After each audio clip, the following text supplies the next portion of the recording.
अभिज्ञान में हम बच्चे जानते हैं कि बाप विदेशी बनकर आया है या स्वदेशी बनकर आया है? विदेशी बनकर आया है। मन विदेशी है नहीं, लेकिन देखने में क्या आता है? विदेशी देखने में आता है और बोलता भी है। मैं विदेशी बनकर ना आता, जो विदेशी महाविचारी होते हैं। भारतवासियों की भांति मर्यादा पुरुषोत्तम होते हैं या मर्यादाहीन व्यभिचारी होते हैं? व्यभिचारी होते हैं। मुसलमानों को उठाओ, चाहे क्रिश्चियंस को उठाओ, चाहे पारसियों को उठाओ, चाहे इस्लामियों को उठाओ, चाहे एकदम नास्तिकों को उठाओ, रशियंस को, सब व्यभिचारी। तो ऐसा विदेशी बनकर बाप आया है। और तर्क क्या देता है? मुरलियों में तर्क भी देता है कि विदेशी बनकर क्यों आया हूं? विदेशी बनकर ना आता तो तुम बच्चों से मिल भी नहीं पाता। जो तुम बच्चे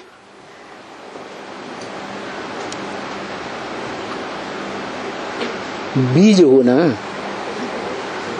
अलग अलग धर्मों के है, अलग अलग धर्मों के बीज हो या नहीं हो, तो तुम बच्चों से मिल भी नहीं पाता। फिर तो मर्यादा पुरुषोत्तम बन जाता, फिर मिलना भी नहीं हो सकता। इसलिए मुझ बीज की यादगार कौन सा फल दिखाते हैं?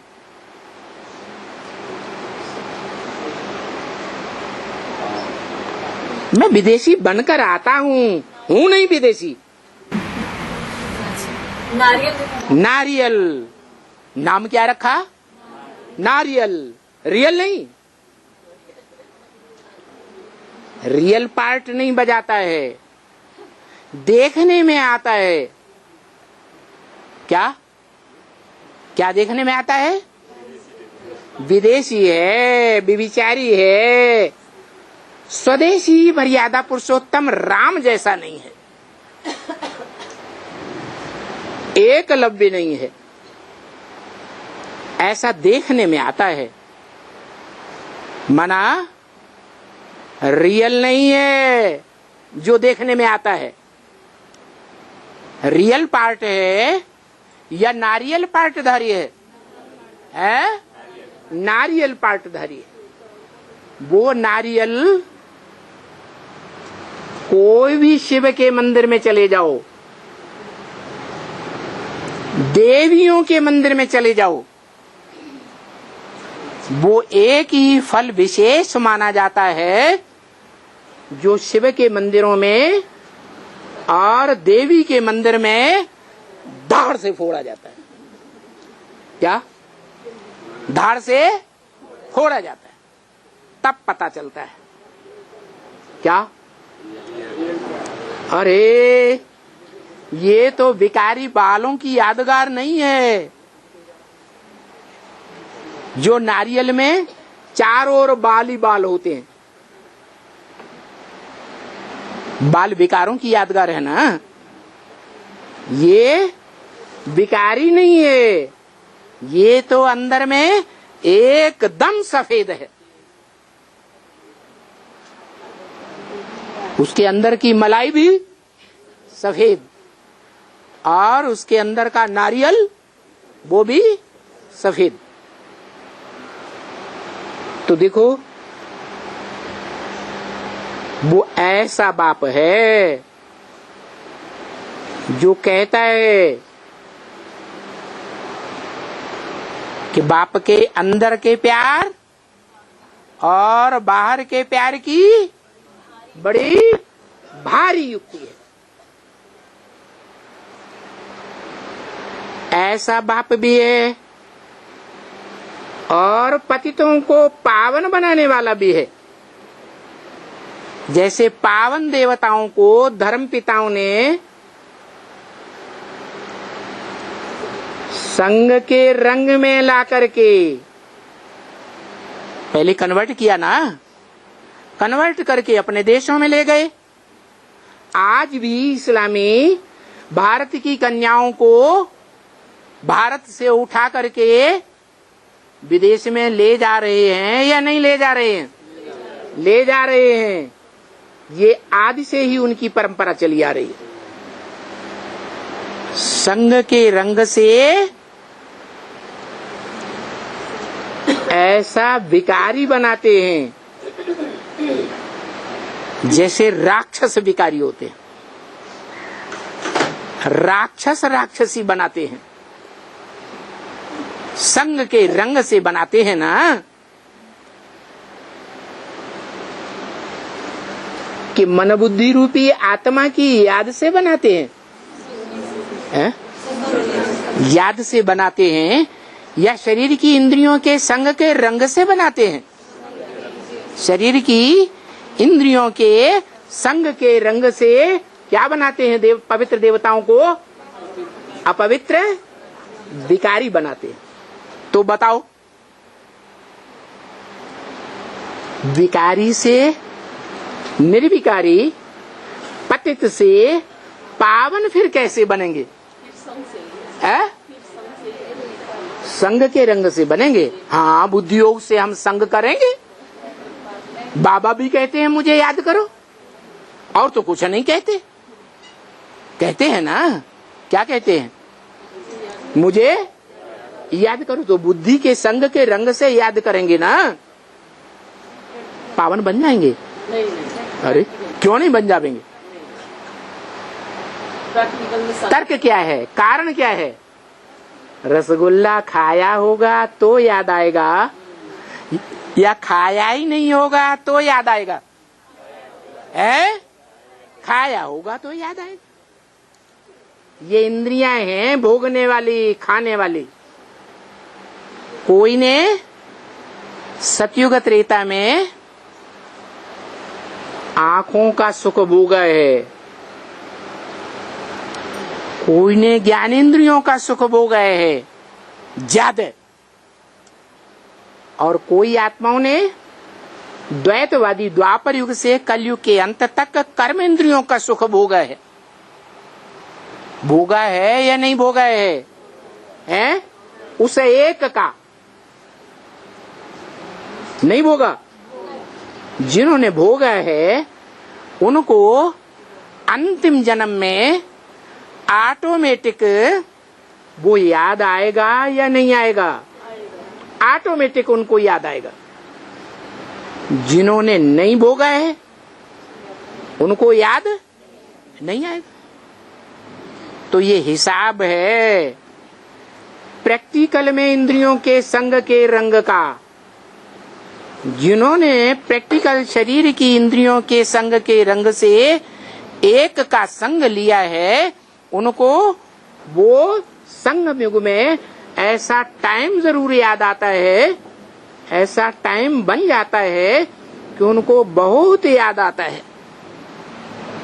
उसे एक की याद के सिवाय और कुछ भी सूझता नहीं है। जैसे भागवत में दिखाया है कि भगवान जब कंस जैसे, जरासंध जैसे, शिशुपाल जैसे राक्षसों को मारने के लिए मथुरा चले गए, तो गोपियां वियोग में व्याकुल बनी रही, या उन्होंने कोई दूसरा रास्ता ढूंढ लिया है? वियोग में व्याकुल बनी रही तो किसकी याद करती रही है? कृष्ण की याद करती, एक भगवान की ही याद करती रही। याद तो आई ना, याद से ही पावन बनती हैं। कौन? वो 16,000 गोपियां गुप्त संबंध भगवान के साथ जोड़ने वाली। जिन्होंने गुप्त संबंध जोड़ा, उस गुप्त संबंध को, प्रैक्टिकल संबंध को दुनिया नहीं जानती, वो उस गुप्त संबंध को जानती है। और बुद्धि योग से याद करके राजयोगिनी बने। जो राजयोगी संपन्न योग की सिद्धि होने पर नंबरवार राजघराने के भांति बनते हैं। 84 जन्मों में राजघराने, राजाई करने वालों के घराने होते हैं या नहीं है? आज भी हैं या नहीं? भले 5 साल का प्रधानमंत्री है, उसका भी घराना होता है या नहीं है? संघ के रंग में आने वाले होते हैं प्रैक्टिकल में या नहीं होते हैं? तो वो 16,000 सतयुग के आदि के जन्म से लेकर के त्रेता के अंत तक प्रत्यक्ष होते हैं। त्रेता के अंत तक वो 16,000 आत्माएं कहीं न कहीं, किसी न किसी जन्म में राजघराने के छोटे या बड़े सदस्य बनकर राज्य की प्रजा को नंबरवार कंट्रोल करते हैं। अकेला राजा कंट्रोल करता है या रानी भी कंट्रोल करती है?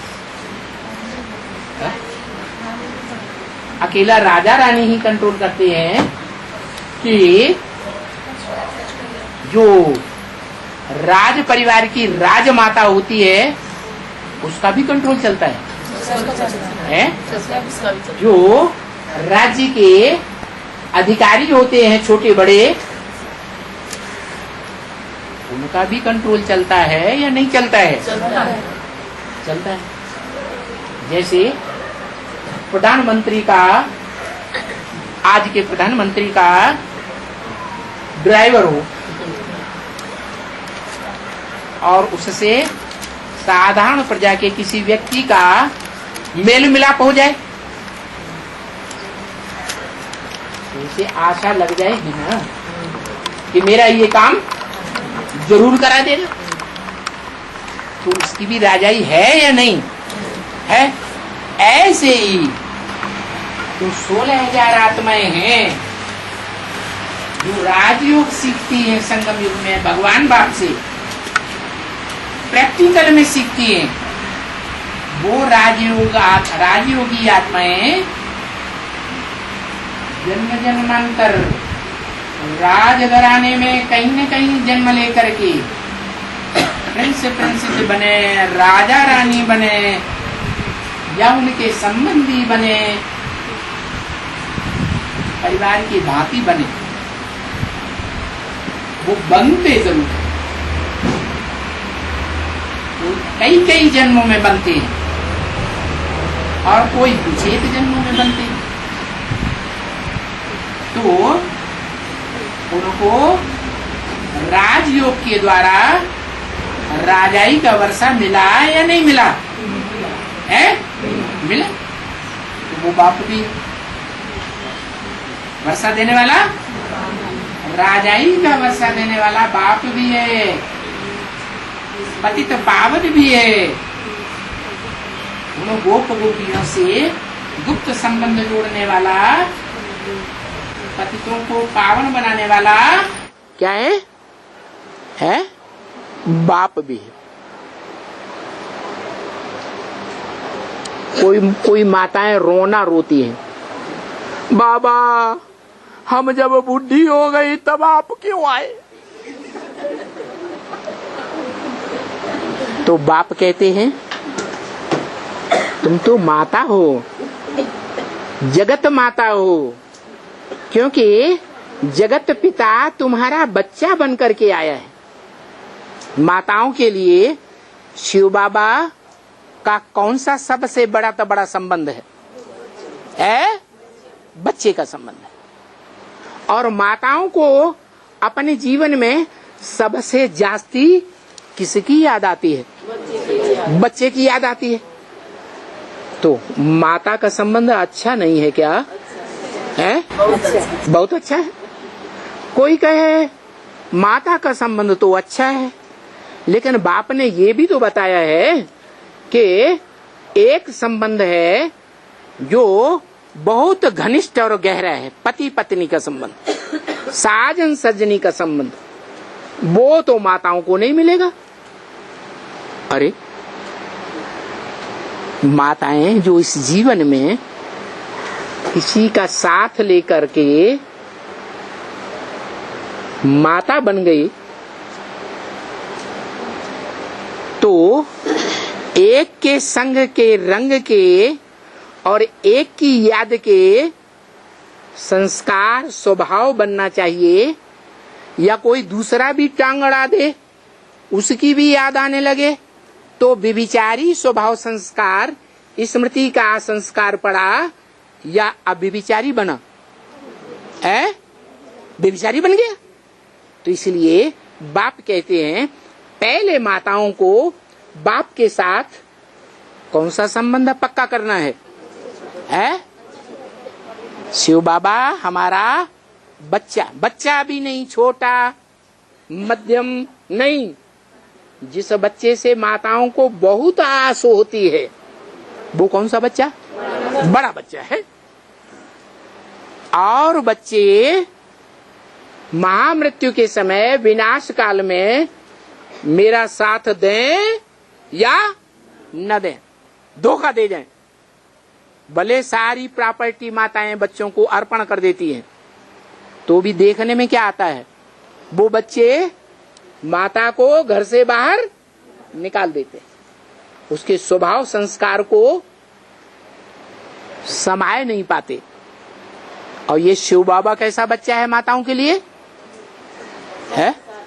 है सदा साथी है। बाप कहते हैं मैं माताओं के लिए आया हूं, खास माताओं के लिए। क्या कुमारों के लिए, अदर कुमारों के लिए नहीं आया हूं? आया है फिर आया है, फिर उनको दुर्योधन दुशासन क्यों बोल देता है? सारा मान मर्तबा मिट्टी में मिलाई दिया। दुर्योधन दुशासन बोल दिया कि सब पुरुष दुर्योधन दुशासन है, तो दुर्योधन दुशासनों के लिए आया है या माताओं कन्याओं के लिए आया है? अरे शास्त्रों में क्या कहा? शास्त्रों में भी कहा हुआ है कि भगवान धरणी माता के ऊपर जब बहुत पापों का बोझ चढ़ जाता है, तब भगवान धरणी माता का उद्धार करने के लिए आते हैं। क्या करने के लिए आते हैं? हर ऊपर को आत्मा मन बुद्धि को हरण करके ले जाते हैं, जबरियन ले जाते हैं।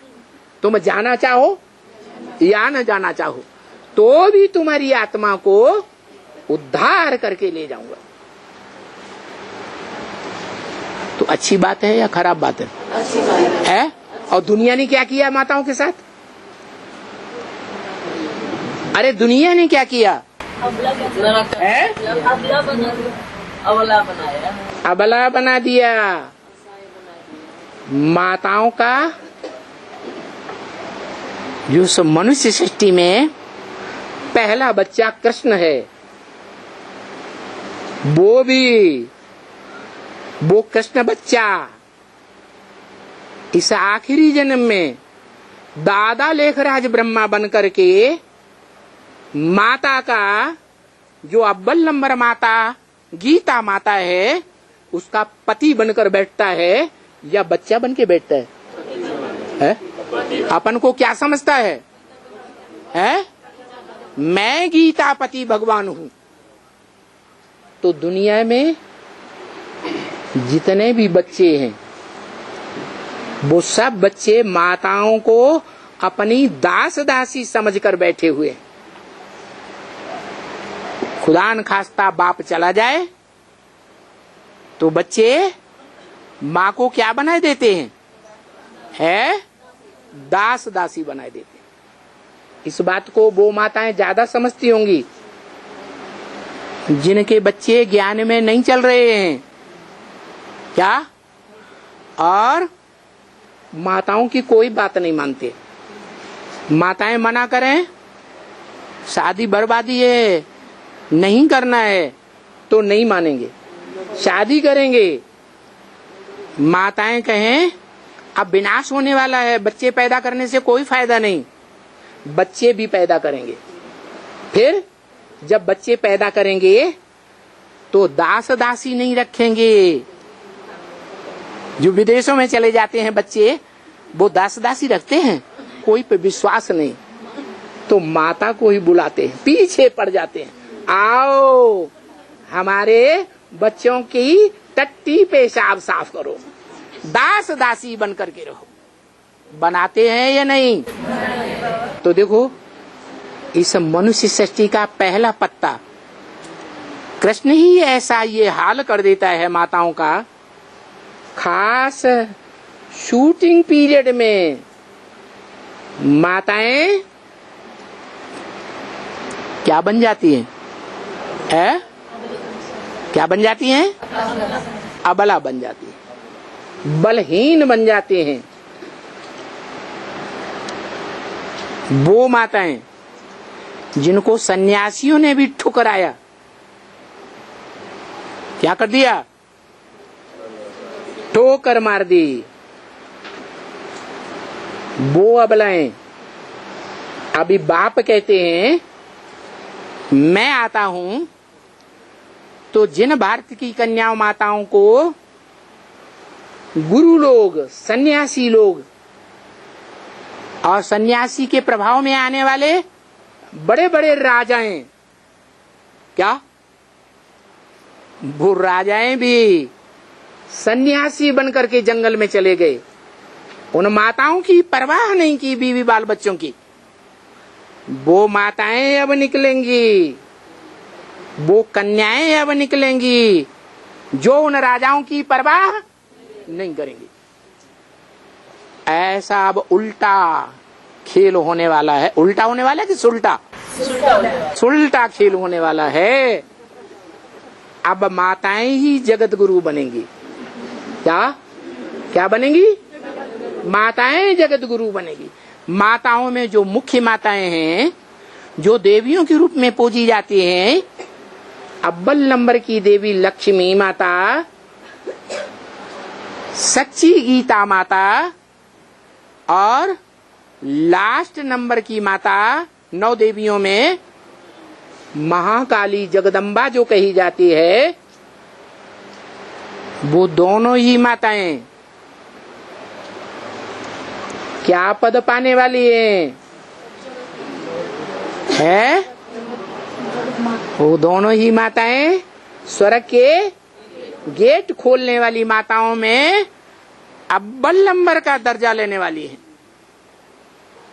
माताएं ही स्वर्ग का गेट खोलेंगी। भगवान बाप ऐसे कहते हैं।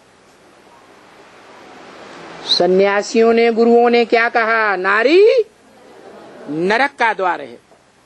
और भगवान बाप क्या कहते हैं? नारी स्वर्ग का द्वार है। जिन्होंने नरक का द्वार बनाया, उन्होंने सूपनखा पूतना बना दिया। जो सूपनखा पूतना है, बाप कहते हैं अभी भी बेसिक या एडवांस ज्ञान में आने के बावजूद भी नरक का दरवाजा खोल करके बैठ जाती है। भले बहुत थोड़ी है कि नहीं है? हैं।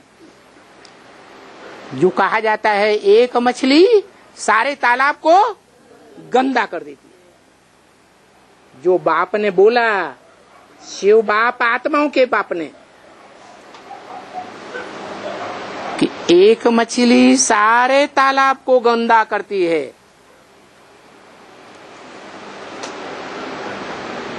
ये भी ज्ञान सागर है। इस सागर में कौन से जंतु सबसे जास्ती तादाद में रहते हैं? मछलियां सबसे जास्ती तादाद में रहती हैं। ये बेहद का ज्ञान सागर है। इसमें दूसरे धर्म में कन्वर्ट होने वाली मछलियां जो व्यभिचारी बन जाती हैं, जन्म जन्मांतर व्यभिचार से बदबू आती है।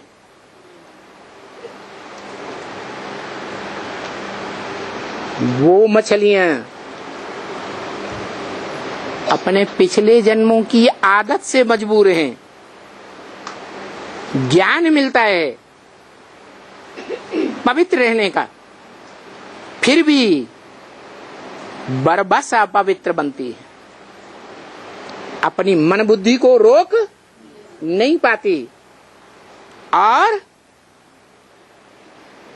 ब्रह्मा को बार बार ब्राह्मणों की सृष्टि का विनाश करना पड़ता है। जो शास्त्रों में लिखा है कि ब्रह्मा ने 3 बार ब्राह्मणों की सृष्टि रची और तीनों बार कैंसिल कर दी। पहली बार ओम मंडली नाम की ब्राह्मणों की सृष्टि रची, जो द्वितीय विश्व युद्ध के टाइम जब दुनिया में भी दूसरा विश्व युद्ध हुआ था तो ब्राह्मणों की दुनिया में भी युद्ध हुआ था। जैसे दुनिया में हिरोशिमा नष्ट कर दी गई, ऐसे ही ब्राह्मणों की दुनिया में भी जो चैतन्य हीरों की क्षमा थी वो ध्वस्त कर दी गई। टूट गई है माला, मोती बिखर गए, 2 दिन रहकर साथ न जाने किधर गए। अब बाप ब्रह्मा के द्वारा फिर सन 47 से दूसरी ब्राह्मणों की सृष्टि बनाता है, जिसका नाम ब्रह्मा कुमारी ईश्वरीय विश्वविद्यालय रखा जाता है। उस ब्रह्मा कुमारी ईश्वरीय विश्वविद्यालय में ब्रह्मा के द्वारा ब्रह्मा की गोद में पलने वाली जो ब्राह्मणियां और ब्राह्मण हैं, जिनकी संख्या बहुत होती है, उनको कुख वंशावली ब्राह्मण का है। कुख माने गोद। उन ब्राह्मण ब्राह्मणियों को ब्रह्मा की गोद लेने का बड़ा फकुर रहता है। क्या? जो बार बार कहते हैं, अरे तुम कल से ज्ञान में आए हो, हमको क्या ज्ञान सुनाओगे? हम तुम्हारे ज्ञान से प्रभावित होने वाले नहीं हैं। हमने मम्मा बाबा की गोद ली है, हम बहुत पुराने हैं, हम तुम्हारी बातों में आने वाले नहीं हैं। ऐसे कह करके उड़ाई देते हैं।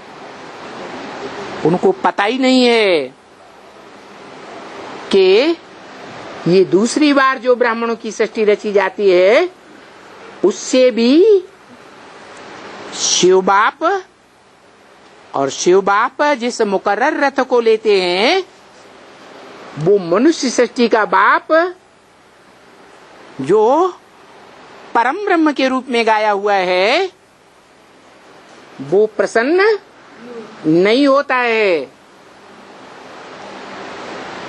तो क्या होता है?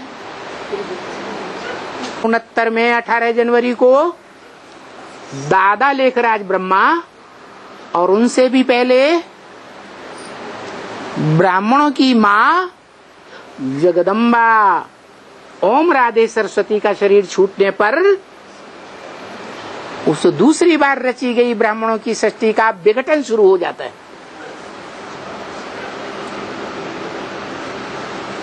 हो जाता है कि नहीं? कैसे? क्या प्रूफ? हर बात में सत्य वचन महाराज।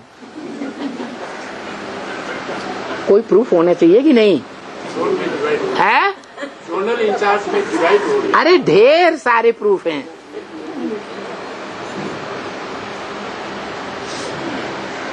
जब मम्मा बाबा का शरीर छूटता है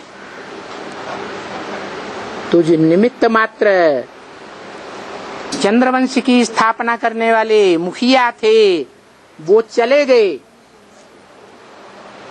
तो जो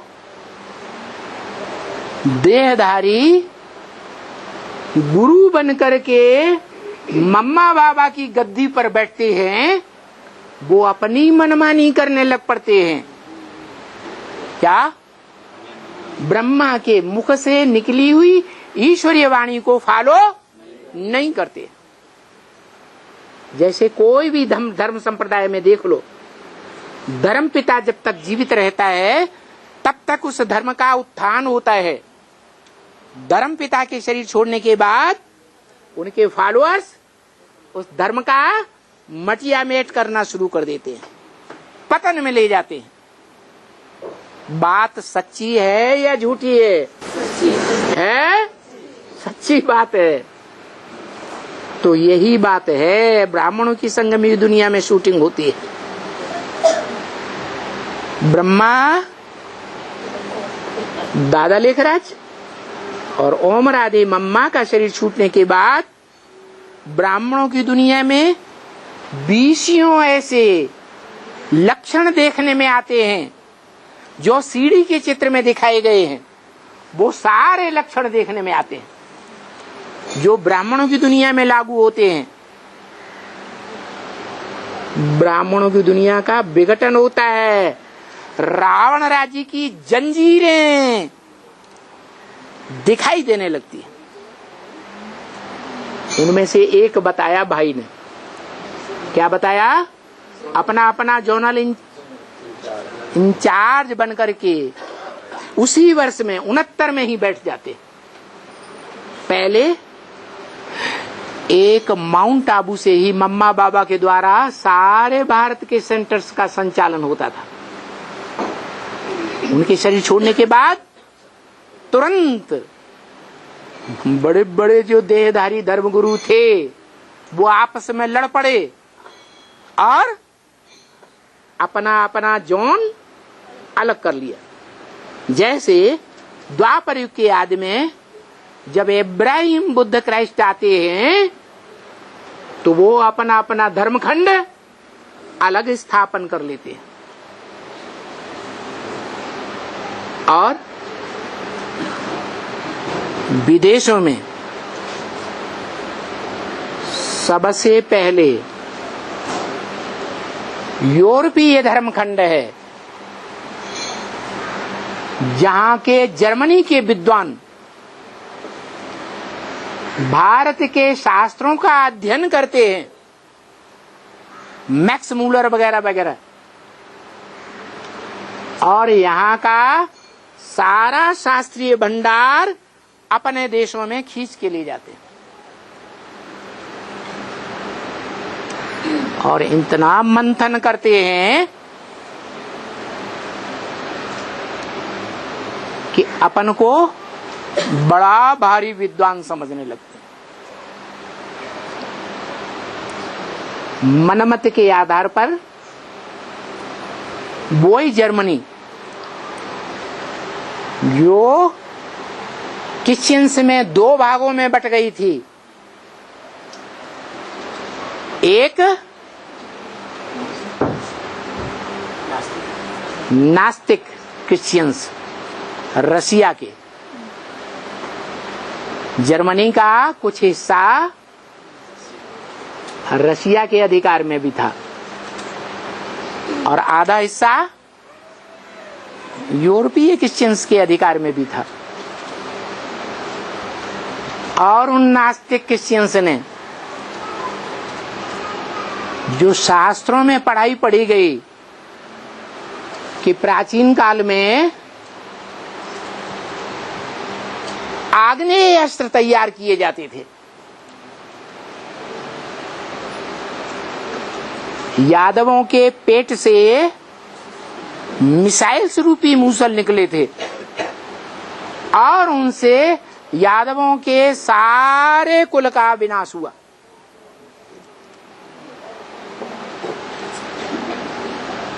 वो बात उनकी बुद्धि में बैठ गई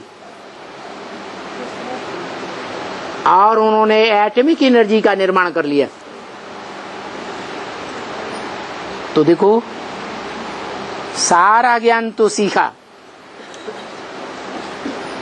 5 तत्वों का, 5 एलिमेंट का सारा ज्ञान लिया, भौतिकवाद, पंचभूतों का सारा ज्ञान लिया, लेकिन आत्मा का ज्ञान बिल्कुल नहीं ले सके। और आत्माओं के बाप को पहचानने का तो सवाल पैदा ही नहीं होता।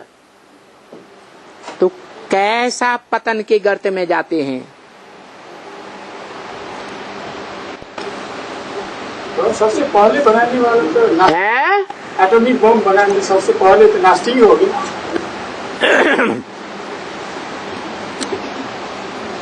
इंतहा देह भान में जाएंगे, देह अहंकार में जाएंगे, तो इंतहा विनाश के निमित्त बनेंगे या नहीं बनेंगे? तो ऐसे ही बन गए। उन्हें ये पता ही नहीं कि सब मनुष्य सृष्टि में हमारा भी कोई बाप है। क्या? वो तो देह अहंकारी सांडे बन ही गए। इतने देह अहंकार में चूर हो गए कि जिस डाली पर बैठे हैं उसी को काट रहे हैं, जिस दुनिया में बैठे हैं उसी को भस्म करने के लिए बारूद तैयार कर लिया। लेकिन जब उन्हें पता चला द्वितीय विश्व युद्ध में ये कितनी खतरनाक चीज हम बना रहे हैं, फिर भी लड़ाई के शोर में, वातावरण में अपनी जो हैसियत है देह अहंकार की उसको भूल नहीं पाए और बनाते ही चले गए। द्वितीय विश्व युद्ध में 20-20 मेगावाट की बम्बियां तैयार की थी। अभी तो हजारों हजार मेगावाट के शस्त्र तैयार किए हुए, और ऐसे शस्त्र तैयार किए हुए हैं कि यहां बटन दबाओ और चीन की राजधानी को ध्वस्त कर दो। मिसाइल्स। लेकिन प्रथम विश्व युद्ध सन 14 में हुआ और द्वितीय विश्व युद्ध 44-45 में हुआ। कितने साल का अंतर था? है? कितने साल का? 30 साल का है? 14 के बाद 24, 34 और 44 में 30 साल का अंतर हुआ। तो 30 साल के अंतराल में 2 विश्व युद्ध हो गए। और अभी 1945 से लेकर के 2017 चल रहा है। कितने साल हो गए? हा? अरे लगाओ हिसाब। है 75 साल होने जा रहे हैं। उन्हीं बारूद बनाने वाले, खतरनाक से खतरनाक शस्त्र बनाने वालों की अब ये हिम्मत नहीं पड़ रही है कि अपनी ही रचना को काम में ला सके, ऑर्डर कर सकें। उनकी रचना उनके कंट्रोल से बाहर है। तो उस एटॉमिक एनर्जी को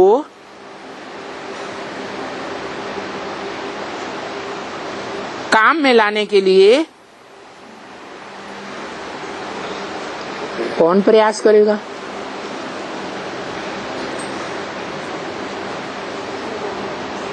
अरे कोई करेगा या नहीं करेगा? कौन करेगा? है? हर हर बम बम गाया हुआ है। क्या? हर माने सारी दुनिया 500-700 करोड़ के पापों को हरण करने वाला एक ही महाविनाशकारी है, जो सारी दुनिया को विनाश करने वाला है, परंतु उसका विनाश होने वाला नहीं है। वो इस सृष्टि पर सदा मौजूद रहता है। सृष्टि के सात्विक काल में भी मौजूद था। कैसे सात्विक काल में? जब अतीन्द्रिय सुख की सृष्टि रची थी 16,000 गोपिकाओं के लिए, योगी योगिनियों के लिए,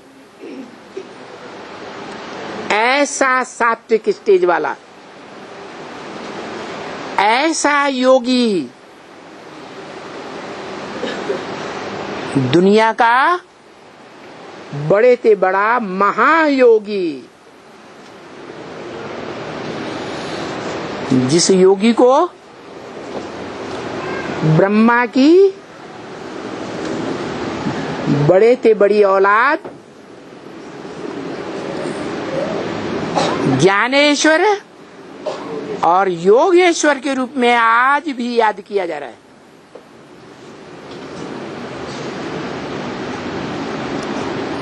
वो ज्ञानेश्वर, वो योगेश्वर सनत कुमार, जिस धर्म पिता की यादगार में सनातन धर्म की स्थापना हुई थी, जैसे दुनिया के और भी धर्मों में धर्म पिताओं के नाम पर धर्म का नाम डिक्लेयर हुआ, ऐसे ही उस सत्य सनातन धर्म में वो आत्मा आज भी विख्यात है, जो महाज्ञानी के रूप में कही गई है। योगीश्वर, योगियों का ईश्वर और ज्ञानियों का भी ईश्वर, जिसको गीता में कहा है ज्ञान योग अलग अलग नहीं है। संपूर्ण ज्ञानी है तो संपूर्ण योगी जरूर, संपूर्ण योगी है तो संपूर्ण ज्ञानी जरूर है। योगी है तो किसके साथ योग लगाने वाला है? ऊंचे ऊंचे एक बाप के साथ योग लगाने वाला योगी। और योगी तभी बन सकता है जब इस सृष्टि में जो ऊंचे ऊंचे है उसको पहचानने वाला हो। बिंदी बिंदी आत्माओं के बाप ज्योति बिंदु शिव को बेसिक नॉलेज वालों ने भी पहचान लिया। पहचाना कि नहीं है कि वो ज्योति बिंदु शिव आत्माओं का बाप है। लेकिन वो आत्माओं का बाप जो त्रिकालदर्शी है, लेकिन कहता है मैं त्रिकालदर्शी तो हूं, लेकिन मास्टर त्रिकालदर्शी नहीं हूं। मास्टर त्रिकालदर्शी का मतलब ही है प्रैक्टिकल जीवन में मास्टर त्रिकालदर्शी। तो प्रैक्टिकल को जो करके दिखाए वो पास, या थ्योरी बताए वो पास। योग में फेल तो फेल और सारे सब्जेक्ट्स में पास, और योग में भी पास हो तो पास कहेंगे। सारे सब्जेक्ट में पास, योग में फेल तो फेल ही कहा जाएगा। जैसे LLB पास करके थ्योरी पढ़ ले और बड़े बड़े वकीलों के नीचे काम करे साल भर, 2 साल, 3 साल, और वो बड़े बड़े वकील उसको निकाल के बाहर कर दें, तुम प्रैक्टिकल में वकील बनने काबिल नहीं हो, तो उसकी थ्योरी काम आई या नहीं आई? कोई काम नहीं आई। ऐसे ही यहां भी जो संपूर्ण योगी है वो ब्रह्मा का बड़ा पुत्र, ज्ञानेश्वर और योगेश्वर टाइटल लेने वाला, ये साबित होता है कि वो बाप को जानने वाला ज्ञानी जरूर हुआ है। बाप को जानने वाला ही नहीं है तो जानने वाला नहीं है तो ज्ञानी या अज्ञानी है? जानता पार्टी का या अज्ञानता पार्टी का है? क्या कहेंगे? हाँ, अज्ञानी है। जानता पार्टी का वो नारायण नहीं है। जानता पार्टी का उदय करने वाला कौन था? गुजरात से निकला था, है? हाँ, जय प्रकाश नारायण। वो दुनिया में भी जय प्रकाश नारायण, ऐसे ही ब्राह्मणों की दुनिया में भी जय प्रकाश नारायण क्या था, जो गुजरात से ही निकलता है सन 76 में। और उसका साथी कृष्ण वाली आत्मा, कृष्ण मुरारी देसाई, वो बनती है। लेकिन साथी तो बनती है, लेकिन एक अवगुण विशेष है, वो अपना ही मूत पीता था। क्या क्या दूसरों को भी सिखाता था, क्या करो, क्या करो, स्वमूत्र पान करो। ये दुनिया की सबसे बड़ी और सहज दवाई है। और जो बाप को जानने वाला है, योगीश्वर सनत कुमार कहो, योगीश्वर शंकर कहो, योगीश्वर भक्ति मार्ग में कृष्ण भगवान के रूप में गाया हुआ है संगम युगी कृष्ण। वो असलियत में बाप को पहचानने वाला है। उसको भी यही पट्टी पढ़ाता है। क्या क्या पट्टी पढ़ाता है? अरे स्वमूत्र पान करो। क्या करो? समूत्र पान करो। तो वो आत्मा जो भक्ति मार्ग में जगत पिता के गले में जकड़ी हुई जकड़न दिखाई जाती है, वो कौन है? कृष्ण वाली आत्मा कहो, वासुकी कहो, वसु का पुत्र कहो। क्या भागवतों से वासुदेव कहा है? किसका पुत्र? वसुदेव का पुत्र। वसु माने धन संपत्ति, वसु माने ज्ञान की धन संपत्ति, देव माने देने वाला। कौन हुआ वसुदेव? रे अखूट ज्ञान की धन संपत्ति देने वाला कौन हुआ?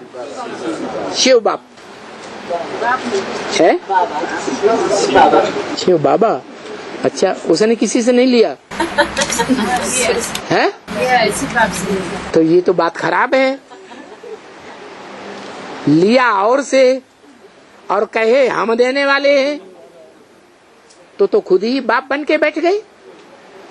जैसे चंद्रमा के प्रकाश में पलने वाले जो सितारे रूपी आत्माएं हैं, वो अपने प्रकाश को प्रत्यक्ष करते हैं या चंद्रमा को प्रत्यक्ष करते हैं?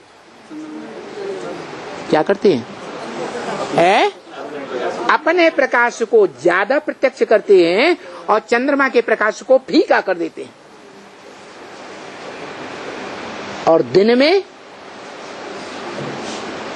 सूर्य के प्रकाश से चमकने वाले सितारे अपने प्रकाश को सूर्य के प्रकाश में मर्ज कर देते हैं। वो हैं सूर्यवंशी सितारे, जो आज भी भारत में ये परंपरा फॉलो की जा रही है कि जो भी बच्चे हैं वो फर्म में अपना नाम नहीं डालेंगे, अपने बाप का नाम डालते हैं। क्या क्या नाम डालते हैं? बाप का नाम पहले और बाद में सिर्फ लिखेंगे एंड सन्स कंपनी। ऐसे है या नहीं है? अभी भी वो परंपरा चल रही है। और प्रैक्टिकल में शूटिंग पीरियड में देख लो, जो ज्ञान चंद्रमा के बच्चे हैं, चंद्रवंशी बच्चे, वो अपने प्रभाव को पुरस्कार कर रहे हैं संसार के सामने, टीवी के द्वारा, चैनल्स के द्वारा, कॉन्फ्रेंस के द्वारा, मेले मलाखड़ों के द्वारा, या ज्ञान चंद्रमा को प्रत्यक्ष कर रहे हैं? अपने प्रभाव को पुरस्कार कर रहे हैं। ज्ञान चंद्रमा ब्रह्मा की बात जहां तक है, वो आत्मा तो गुलजार दादी के तन में आती है, इसी बार आई, देखने में आया, प्रैक्टिकल वीडियो में प्रूफ भी है। वो आत्मा बोलती है ब्रह्मा की, बाप दादा दिल्ली में राजधानी स्थापन कर रहे हैं, और बार बार बोलती है, और ब्रह्मा कुमारियां उनका मुंह बंद करती हुई दिखाई गई है। नहीं बाबा, आप दिल्ली में नहीं बैठे हुए हैं, मुंह बंद करो। आप को स्मृति नहीं है, आप की स्मृति भ्रष्ट हो गई, आप माउंट आबू में बैठे हुए हैं। तो देखो, अपना प्रभाव बढ़ा रहे हैं चंद्रवंशी सितारे, रात के सितारे, या ज्ञान चंद्रमा का प्रभाव बढ़ा रहे हैं, अपना प्रभाव बढ़ा रहे हैं। तो सूर्यवंशियों की यही प्रभुताई है, वो बाप की प्रत्यक्षता में अपनी प्रत्यक्षता मानते हैं। क्या? जो मुरली में बाप ने बोला, ब्रह्म वाक्यों में, वेदवाणी में, बाप बच्चों को प्रत्यक्ष करते हैं और बच्चे बाप को प्रत्यक्ष करते हैं। जो बच्चे बाप को प्रत्यक्ष नहीं करते,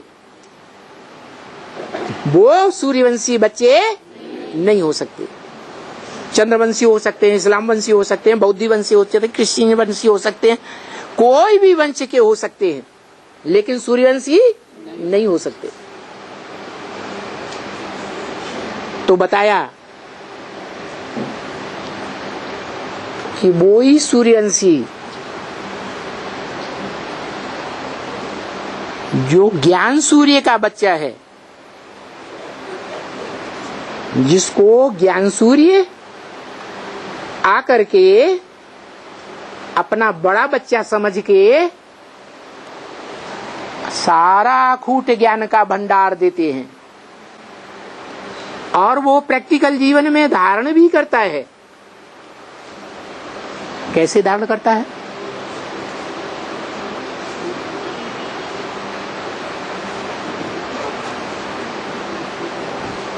ज्ञान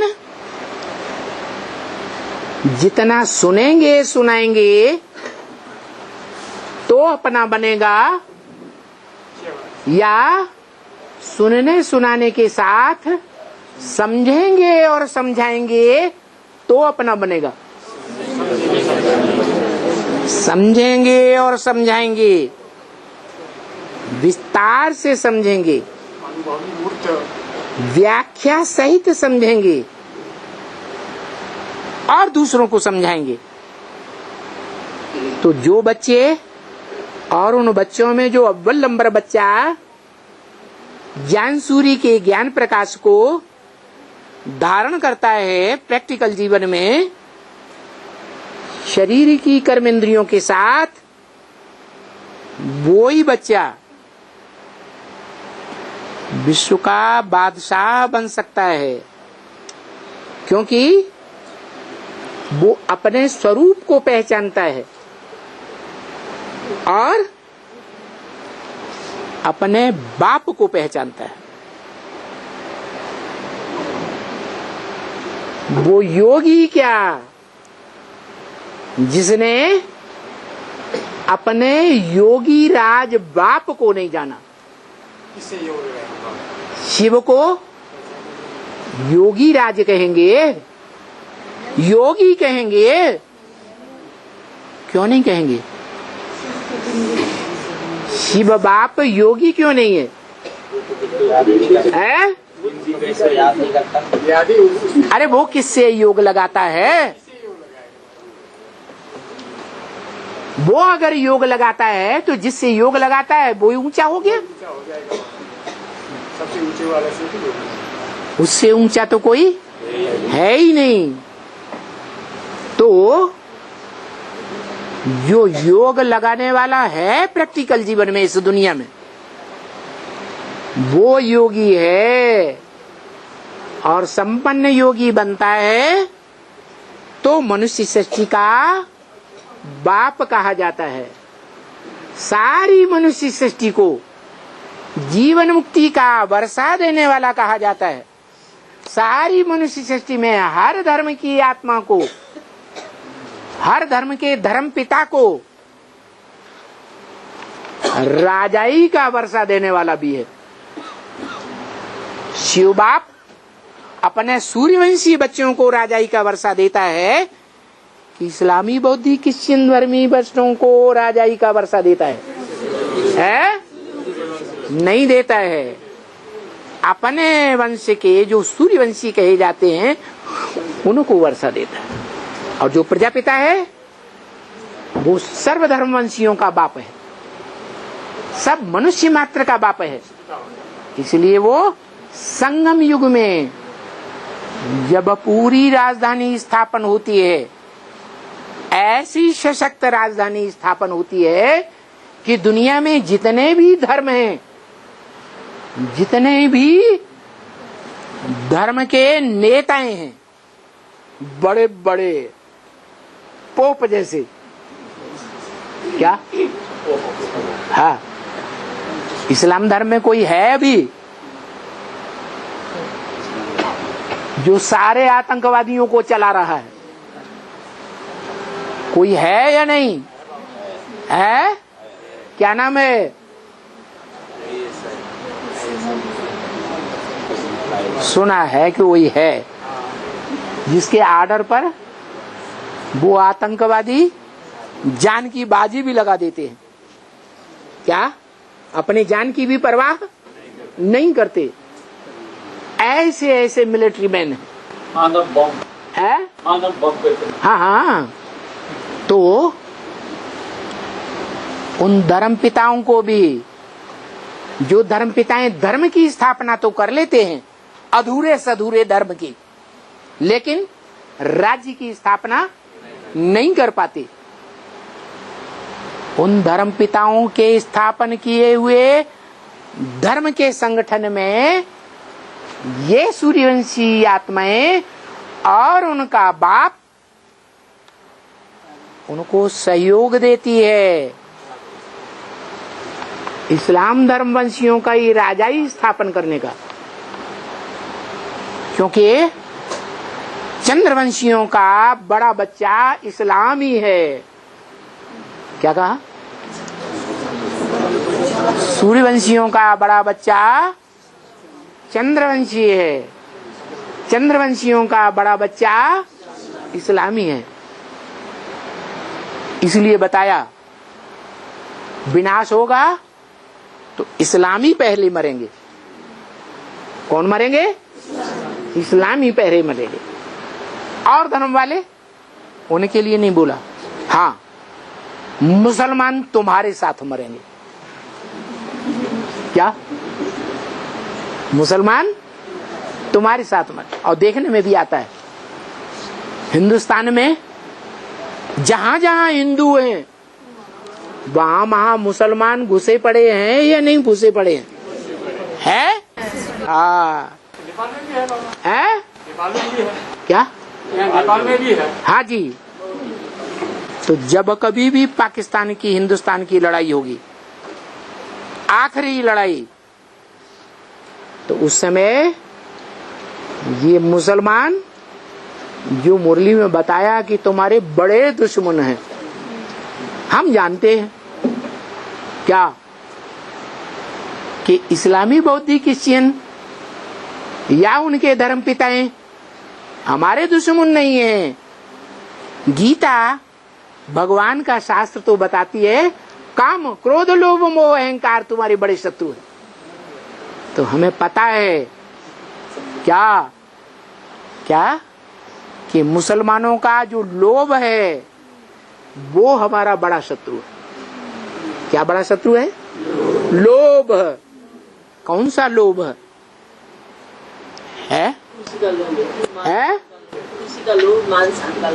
मान शान का लोभ, वो भी लोभ है। और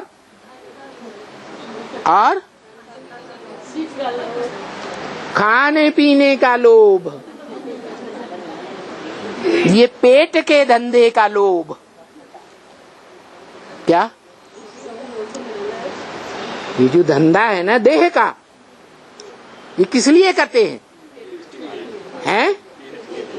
हम अपनी सेहत बना के रखें, हमारे बाल बच्चे सेहत बना के रखें, हम अच्छा अच्छा खाएं पिएं रहें, अच्छा सा मकान बनाएं, रोटी अच्छी मिले, कपड़ा अच्छा मिले और मकान अच्छा मिले। भगवान मिले या भाड़ में जाए, हम अपने धंधे को छोड़ने वाले नहीं हैं। भले भगवान बाप कहता है मैं तुम्हारा बाप आया हूं। अब क्या मेरे बच्चे बनेंगे तो मेरे बच्चे अकाल दुकाल भी सारी दुनिया में पड़े, मेरे बच्चे भूख नहीं मर सकते। कितना भी चिल्लाता रहे, लेकिन हमें विश्वास होने वाला नहीं है। हम अपना धंधा धोरी छोड़ने वाला नहीं है। क्यों? क्योंकि हमें अपने पेट की फिक्र ज्यादा है। हमें अपनी मुख की जो खान पान है ना, हाय खिचड़ी कैसे खाएंगे है, इस जगन्नाथ भंडारे में तो चावल कढ़ी के सिवाय कुछ भी नहीं मिलता, कैसे रहेंगे? ये तो हमें बिल्कुल पसंद नहीं। पसंद है बाबा, है? पसंद है हमको। क्या पसंद है हमको? पसंद नहीं है? अरे पसंद है तो कहाँ फंसे पड़े हो?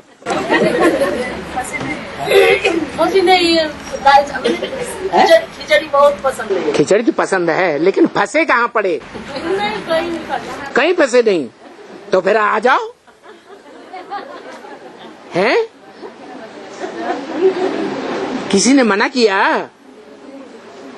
कोई आने के लिए मना करता है? किसी ने जंजीरें डाली हुई हैं? बाबा को पूछना है। पूछा है? क्या क्या पूछा? अभी तक बाबा ने नहीं बताया। रोज मुरलियां सुन रहे हैं, रोज बाप बोलते हैं कि कन्या माताओं को पेट का धंधा करने की कोई दरकार नहीं। जो बाप का धंधा सो बच्चों का धंधा। तो जो बच्चों का धंधा है ईश्वरीय सेवा, जो ईश्वर का धंधा है ज्ञान लेना, ज्ञान देना, ज्ञान समझना, ज्ञान समझाना। और बाप कहते हैं एक एक मुरली की गहराई को 6 बार पढ़ना चाहिए, सुनना चाहिए, तब ही बुद्धि में बैठेगी। तो कर रहे हैं ऐसा है? ये बुद्धि रूपी पेट का ये धंधा कर रहे हैं। 2 बार है? 2 बार कर रहे हैं। 2 बार पढ़ रहे हैं, 6 बार हमसे नहीं हो पाएगा। इतनी गहराई से हम पढ़ने वाले, सुनने वाले, समझने वाले नहीं हैं। ब्रह्मा कुमारियां भी कहती हैं गहराई में जाएंगे तो डूब मरेंगे।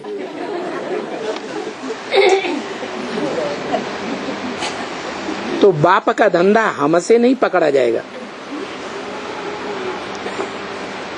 जो बाप का धंधा सो हमारा धंधा नहीं बनेगा। हाँ, कन्याएं हैं, ये शादी करनी पड़ेगी। इससे तो अच्छा है उन कन्याओं को ज्ञान में चला लें, उनको बट्टी अट्ठी करा दें। कन्याएं हैं, कोमल बुद्धि वाली हैं, सात्विक बुद्धि है, ज्ञान उनको जल्दी समझ में बैठ जाएगा, पवित्रता है। इसलिए कन्याओं को ज्ञान में चलाए देंगे तो हमारा पैसा भी बचेगा। हमें पेट का धंधा करने के लिए ज्यादा पैसा नहीं कमाना पड़ेगा, क्या बैंक बैलेंस बहुत बचा रहेगा। तो ये तो बहुत बड़ा फायदा है। वैसे भी भारत में कन्याओं को सब निकाल देना चाहते हैं। अपने घर में कोई रखना चाहता है? क्यों नहीं रखना चाहता है? कन्याओं को अपने घर में क्यों नहीं रखना चाहता? जबकि बाप आए हैं किस लिए? कन्या माता के लिए। है कन्या माता के लिए। बाप कहते हैं कन्याओं का कन्हैया आया हुआ है। कन्याएं ही ज्यादा सरेंडर होती हैं। क्यों? क्योंकि बुद्धि पवित्र है, इसलिए जास्ती सरेंडर होती है। और माताएं हम तो बंधन में हैं, हम तो बांधे लिए, कैसे सरेंडर हो जाएं? अरे शरीर बंधन में आता है या मन भी बंधन में आता है? मन को कोई बांध सकता है? मन जब लगातार ईश्वरीय ज्ञान के संकल्पों में चलेगा, ईश्वरीय ज्ञान की सेवा में चलेगा, नई दुनिया की प्लानिंग में चलेगा, तो घर वाले अपने आप परेशान हो जाएंगे, कहेंगे ये तो हमारे काम की नहीं। क्या ये माता हमारे काम की नहीं, इससे तो अच्छा ये चली जाए। ऐसी दीवानी हो गई, ये कुछ काम धंधा परिवार को देखती ही नहीं। क्योंकि बाबा ने बताया हुआ है बच्चे माता के होते हैं कि बाप के होते हैं? बच्चे किसके होते हैं? माता के होते हैं। ब्रह्मा माता के बच्चे हैं। तुम ब्रह्मा माता के बनोगे? हैं? ब्रह्मा माता से वर्षा लोगे? बाप से लेंगे वर्षा तो बाप से लेंगे। तुम बाप से लोगे, दूसरों को ये सिखाओगे कि माता के बच्चे होते हैं। आप गुरुजी बैंगन खाएं, दूसरे को तरकीब सिखाएं। तो बोला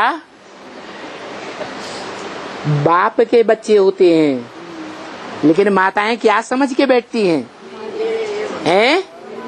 मेरे बच्चे मेरे मेरे मेरे मेरे मेरे, मेरी बच्ची मेरी बच्ची मेरे मेरे मेरे। लड़की को अगर पढ़ाई लिखाई दिया तो कहेंगे बड़ा धन खर्च किया इसकी पढ़ाई में। अरे कुछ तो नौकरी करके परिवार का फायदा करे, उसको सरेंडर ही नहीं होने देते। तो देखो माताओं के लिए बोला खास, माताएं अगर मोह के ऊपर विजय प्राप्त कर लें तो माताएं विजयी हो गई।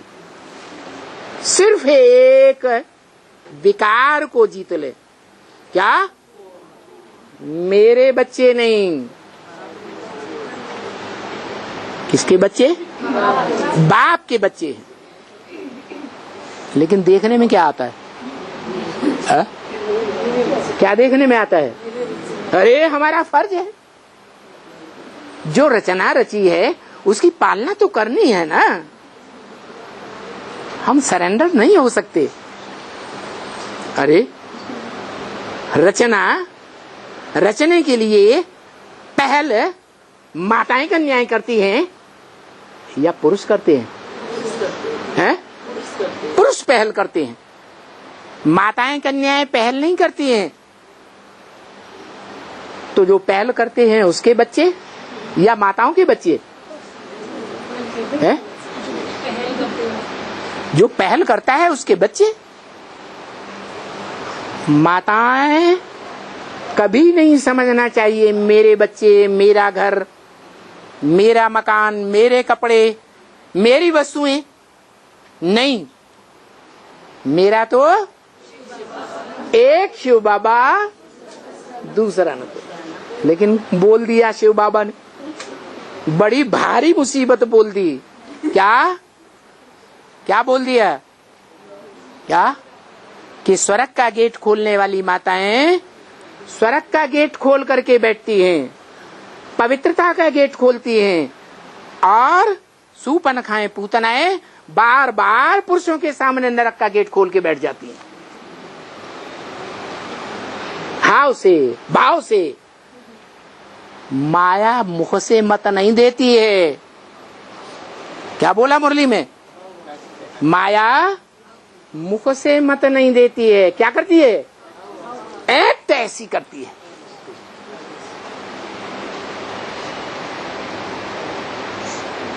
तो ज्यादा पावरफुल बात कौन सी हुई? मुख से मत देने की बात पावरफुल है या एक्ट करने की बात पावरफुल है? ज्यादा असर किसका पड़ेगा? है एक्ट का असर ज्यादा पड़ता है।